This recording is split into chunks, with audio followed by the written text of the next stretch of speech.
आज का बाइबल का वचन इब्रानियों के नाम पत्र अध्याय 4 वचन 1 से 11 और आज का सुसमाचार सन मरकुस के अनुसार अध्याय 2 वचन 1 से 12।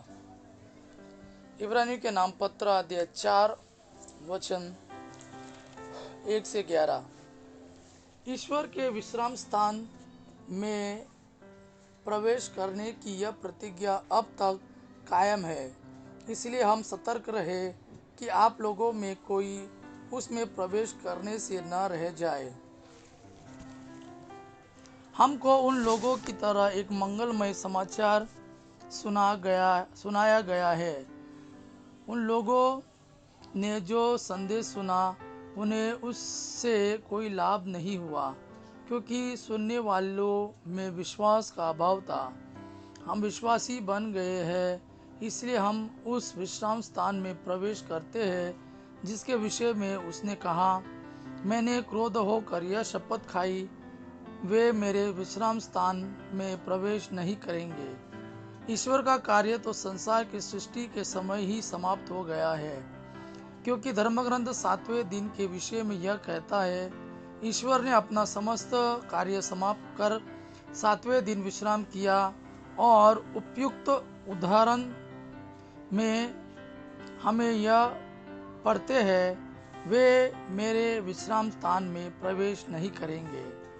यह निश्चित है कि कुछ लोगों को प्रवेश करना है, किंतु जिन लोगों को पहले वह शुभ समाचार सुनाया गया था वे अवज्ञा करने के कारण प्रवेश नहीं कर पाए।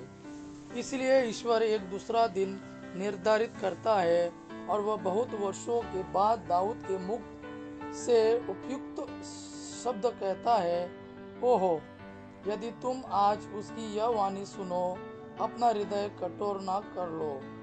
यदि योशुआ उन्हें विश्राम स्थान में ले गए होते तो ईश्वर बाद में किसी दूसरे दिन की चर्चा नहीं करता। इसलिए अब भी ईश्वर की प्रजा के लिए एक विश्राम स्थान बना हुआ है। जो उस विश्राम स्थान में प्रवेश कर पाता है वह अपना कार्य समाप्त कर उसी प्रकार विश्राम करता है जिस प्रकार ईश्वर ने अपने कार्य समाप्त कर विश्राम किया। इसलिए हम उस विश्राम स्थान में प्रवेश करने का पूरा प्रयत्न करें, जिससे कोई भी उन लोगों की अवज्ञा का अनुसरण करता हुआ उससे वंचित ना हो।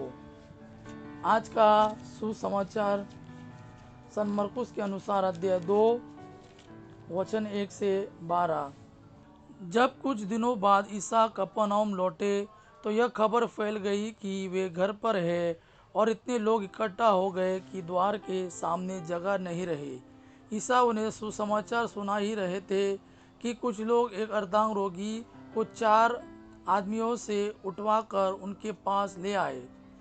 भीड़ के कारण वे उसे ईसा के सामने नहीं ला सके, इसलिए जहाँ ईसा थे उनके ऊपर की छत उन्होंने खोल दी और छेद से अर्धांग रोगी की चरपाई नीचे उतार दी। ईसा ने उन लोगों का विश्वास देखकर अर्धांग रोगी से कहा, बेटा, तुम्हारे पाप क्षमा हो गए हैं। वहाँ कुछ शास्त्री बैठे हुए थे। वे सोचते, ये क्या कहता है? यह इस निंदा करता है, ईश्वर के सिवा कौन पाप क्षमा कर सकता है। ईसा को मालूम था कि वे मन ही मन क्या सोच रहे हैं। उन्होंने शास्त्रियों से कहा, मन ही मन क्या सोच रहे हो? अधिक सहज क्या है, अर्धांग रोगी से यह कहना, तुम्हारे पाप क्षमा हो गए हैं, अथवा यह कहना, उठो, अपनी चारपाई उठाकर चलो फिरो?